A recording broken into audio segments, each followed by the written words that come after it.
Perang Dunia II, blok poros yang terdiri dari Jerman dan Italia serta beberapa negara lain mampu memenangkan berbagai pertempuran dengan sekutu.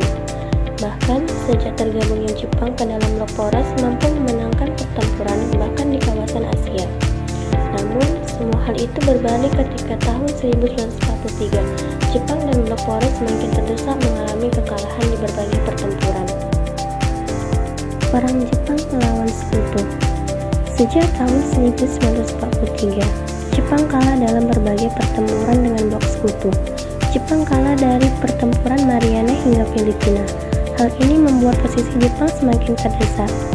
Selain itu, tentunya hal ini menjadi beberapa sebab kekalahan Jepang dalam Perang Asia Timur Raya. Hal ini dimanfaatkan oleh Sekutu untuk segera mengepung Jepang agar Jepang menyerah terhadap Sekutu. Akhirnya, pada tahun 1943, Sekutu membuat rencana untuk mengepung Jepang. Rencana pengepungan Jepang tersebut dilakukan dari berbagai arah, terutama selatan dan tenggara. Arah selatan dan tenggara tersebut adalah dari Filipina, Mikronesia, dan Papua Nugini. Rencana pengepungan yang dilakukan terhadap Jepang oleh Sekutu berhasil. Keberhasilan ini dibuktikan dengan Sekutu berhasil merebut Filipina.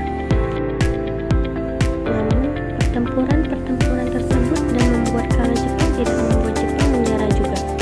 Bahkan setelah Jerman dan Italia menyerah pun Jepang tetap berdiri dan melaksanakan pertempuran tersebut. Tentu hal ini membuat Sekutu juga mengalami kerugian berlanjut.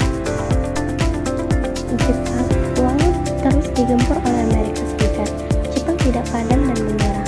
Pasukan Jepang tetap gigih dalam peperangan tersebut. Hal ini tentunya menambah korban perang di pihak Amerika Serikat.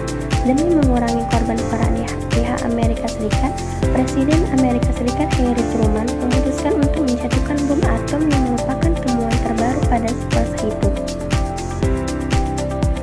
Bom atom di Hiroshima dan Nagasaki.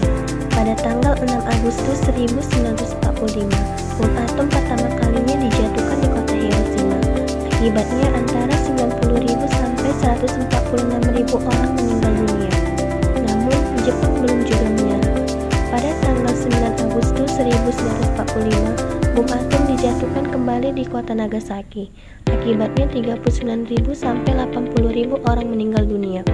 Pada 10 Agustus 1945, pemerintah Jepang pun menyerah. Mereka menyampaikan kepada Sekutu akan menyepakati deklarasi Potsdam.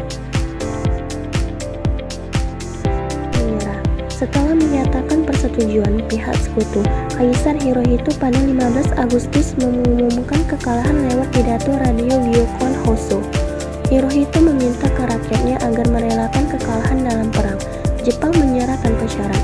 Kabar kekalahan Jepang sampai ke para tokoh pergerakan nasional. Kekalahan Jepang segera dimanfaatkan oleh golongan pemuda untuk merebut kemerdekaan. Maka pada 17 Agustus 1945, Soekarno memproklamasikan kemerdekaan. Penyerahan diri Jepang secara resmi dilakukan pada 2 September 1945.